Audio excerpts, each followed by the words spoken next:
Okay, guys, I'm going to give you the first horseshoe history lesson you will ever have. If any of you can prove what I am saying to be wrong about this, I ask you to comment and let me know. Now, you can see many different kinds of horseshoes laying here and a few of them stacked up. What you don't understand is how many years in between all of them. Now, I had to do a lot of research on my own to find out some stuff. I've sent pictures of a few of these horseshoes to people that claim to be blacksmith professionals and knowing the knowledge about horseshoes alone. Most of these horseshoes on here are winter and ice horseshoes. Even I think these are as well, although they're flatter now than I think they were at one time. But I dug all of these up out of the ground, not this one. That's the only one I didn't dig up out of the ground. But it's still fairly old. It's not as old as the rest of them. This one here, folks, is a machine-made horseshoe that I know came from, and you can see how many nail holes that are in it. It came from the harness racing track that once was in the town I live in here. It's no longer spoke about, but there is a stables of a man who was real wealthy, that is part of the parks department, that he had the stables built that was a part of this harness racing track that this all comes from. But he had that stables built to hold 16 harness racing horses, and he had it's a 10-acre farm that he had. He had a practice track out back. If you don't know what harness racing is, it's where a guy's riding in a little buggy behind a horse, or maybe two horses. But it was big, big, big in the mafia. New York had major harness racing tracks, and there was one here. Well, this is a machine made, like I said. It came from, I found this in a barn that was a part of the track when it was built, because there's still several buildings around there. This was in an old barn where the jockeys stayed, and it was up in the old barn's attic. And I found several of them up there because I was allowed to do some research around there, and the people allowed me on the property to do it. But this came from a machine made early 1900s. Now, these same things were being made by, in my research, I have found that the northern states during the Civil War, towards the end of the Civil War, they had machine-made horseshoes just like this. So that would have been around 1860s, somewhere around that. They was already making these. So this one, though, came, I believe, somewhere between 1912 and 1923, maybe earlier. But 1923 is when they shut down the harness racing track and closed everything, tore everything down, and buried everything, got rid of everything. And this came out of one of the barns that still exists today. And there's a couple of them there now.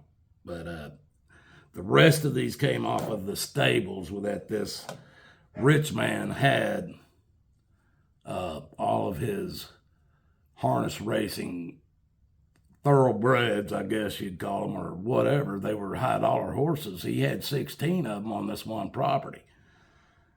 So I'm thinking I'm going to be able to find some horseshoes. But look, if you look at the differences here, folks, and I've had, like I said, I've had several blacksmith look at certain ones that I've got here. But I want to show you this here. This is after I knocked a lot of stuff off of it. This is what it looks like, if you can see it there. And actually, this is the way it would have been on the horse. This would have been the front of the hoof, this round part, and the back where these studs come down would have been the rear of the hoof. And that, the reason why I know this is because they used this in order to give the horse traction in mud. I mean, these are worn down, folks. These were thrown off at one time and probably even still had some of the nails in them when I knocked all the heavy stuff off of it. I probably busted a lot of the old nails off of it.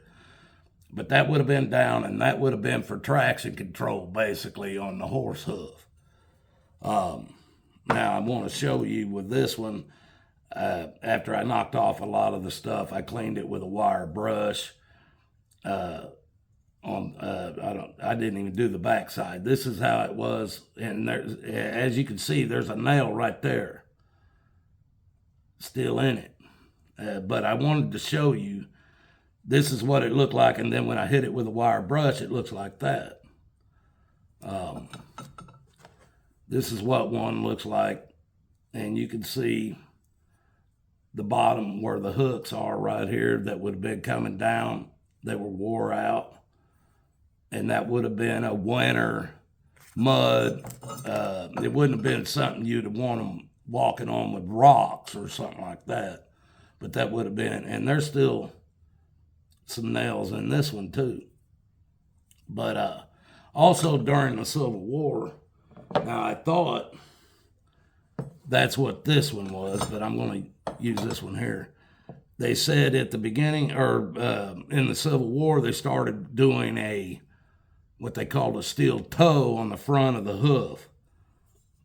Now see, you can even see if you look at, you can see it's been wore down. So this was, that's because we're up here in the northwest or northeastern part of the country. So it had, but I thought this was what they called a steel toe that they were doing in the 1860s, around the Civil War time.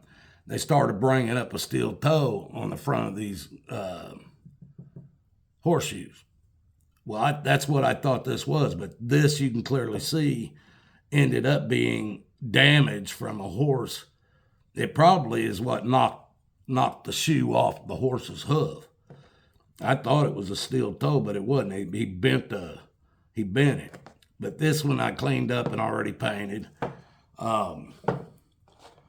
Let's go to these two right here.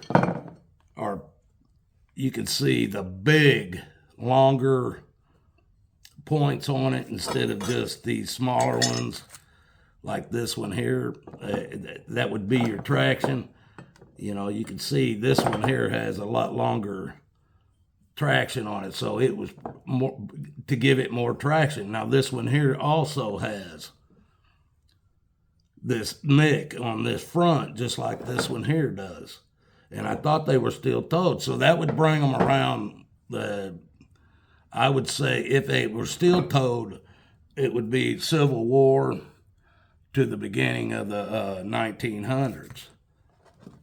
As you can see, look at how big this one is here. I mean, this one probably was kicked off not long after, but see, it's got that on there too. So I started thinking, all right, these might be what they were calling the steel-toed ones around the Civil War time. And this is being added for more traction to be able to pull more, or, for the horse to have more traction. That wouldn't have nothing to do with racing. They're not racing horses with these big clumps of steel on the bottom of their feet. They're not doing it. This one here, I'm not even for sure about. If anybody can give me any information on what this is, I don't know. I couldn't imagine this being, a big chunk sticking up like that, off of it. So I don't know. But I found all these horseshoes pretty much on the same property. This here is my wife's favorite, and she's claimed it, and she allowed me to use it in this video. But you can see how much bigger it is than any of these. I mean, this here, and you can also see where it was brought down. Not as much. Well, it was brought down. It was probably wore off on this side more than this side. But you can also see that this would have been the front of the hoof on this Clydesdale. That's all it could have been. And they put this bar in there for traction for that horse to, when he put that down, that nose down, he could have more to grab a hold of and give him more power to pull, along with these back here. And that's one of my wife's favorite. So I only get to use it in this video. But these now, folks, these are the ones that nobody's been, and I have found several around this size, probably 4 or 5. My son took the best one I had. And these ends here, they came down and curved down basically like this right here. And you can kind of see it there if I can show it to you. And they're pretty wore down.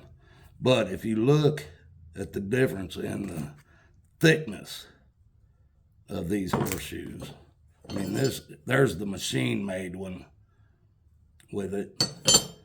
These are the older, or the other ones. See how thin they are, folks? I mean, but you can clearly see they're made for traction there. And then I found this is the smallest one I found, and it is wore off too. They have, you can see where there was they were coming down here too, and it was for a smaller, obviously smaller horse. Now these shoes right here, folks, I've had people look at and tell me they are old. These other things are probably 1800s to 1870s somewhere. Some of these maybe a little bit older. But these, they're saying, came, as far as they know, they could have gone back. They're at least 1700s, could be 1600s. So this one's the one that is throwing everybody off, because this is looking more like an even older horseshoe. But I can't get anybody that knows enough about it to tell me. And I've never found another one like it. I don't even find them online. So, folks, this is your Watachi horseshoe history. Love you guys.